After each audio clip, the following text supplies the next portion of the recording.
Selesai? Cukup? Selesai? Ya. Baik.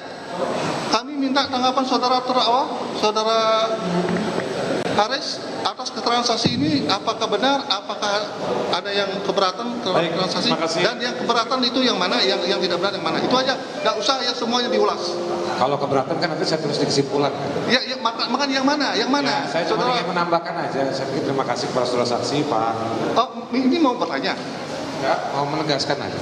Enggak, jangan keterangannya tadi. tanggapan. Keterangan saksi yang tadi yang sudah diterangkan di sini, itu saudara setuju nggak? Atau ada keberatan atau ada yang salah? Ada yang saya setuju, ada yang tidak setuju. Yang tidak setuju, yang keberatan yang mana? Itu saja. Pertama soal ada beberapa. Pertama soal YouTube saya, Pak saudara saksi. Satu, saudara YouTube itu posisinya saya pikir jelas. Saya adalah pengelola channel YouTube itu, Pak Luhut. Jadi saya mengundang Fathia dan juga Owi, perwakilan dari 9 organisasi yang membuat riset.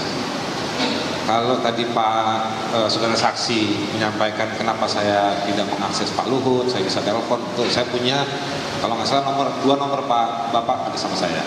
Jadi itu betul. Jadi saya bisa akses, tapi saya tidak akan akses Bapak karena itu bukan saya yang tulis. Itu yang nulis. Saudara tolong keterangannya ya, jangan saudara membuat pernyataan.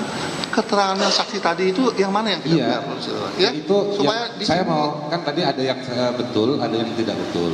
Iya, yang tidak betul. Yang tidak betul saya sampaikan itu. Ya. Satu. Yang kedua soal penjahat, dari semenjak awal surat somasi tidak ada kata soal tuduhan penjahat. Yang ketiga soal sekolah. Saya sekolah di 4 universitas, ambil hukum, ambil sosiologi, ambil filsafat, ambil hak asasi manusia. Alhamdulillah 3 bayar sendiri, yang 1 beasiswa. Jadi saya tidak pernah kuliah di Harvard atau dibayarin oleh saudara saksi. Yang ketiga soal saya minta saham.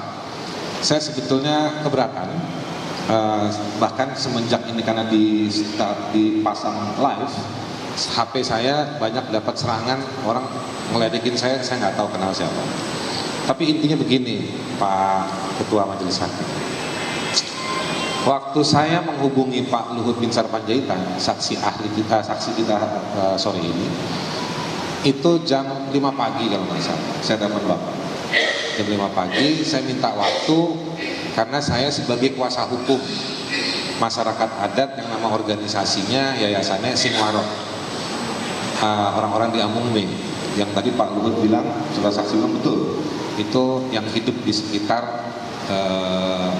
wilayah lokasi tambang Freeport.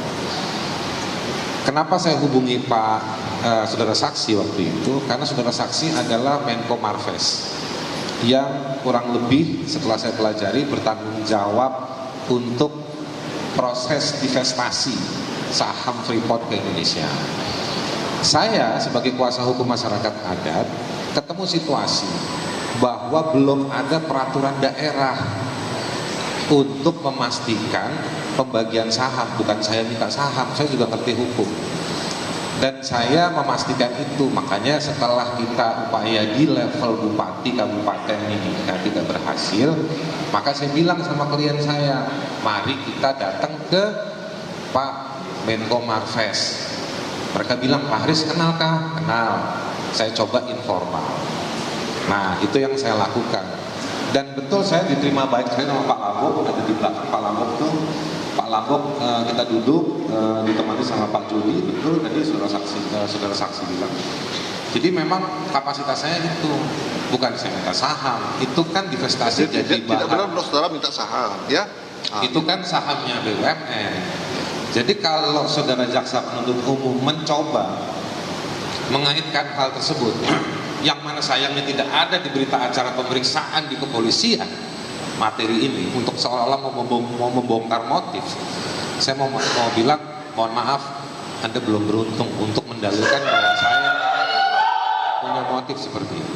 Jadi saya betul peristiwanya, dan sampai sore hari saya tambahkan Pak Luhut, Pak Saksi, Pak Luhut jam 6 sore telepon saya. Dia sampaikan Itulah Haris, nggak susah, nggak mudah urus orang Papua. Saya tambahkan bahwa saya pernah ke rumah Pak Luhut, betul. Waktu itu saya minta mau ketemu di kantornya, saya diundang ke rumahnya untuk membicarakan salah satu curhatan komplain salah satu purnawirawan yang namanya dikait-kaitkan dengan kasus pelanggaran HAM, dan saya ditegur. Jadi Pak Luhut sebenarnya fungsinya mediasi, mau membantu kira-kira di purnawirawan itu dengan saya, tapi saya menjelaskan. Selebihnya memang kenal sudah lama, sejak tahun 2013.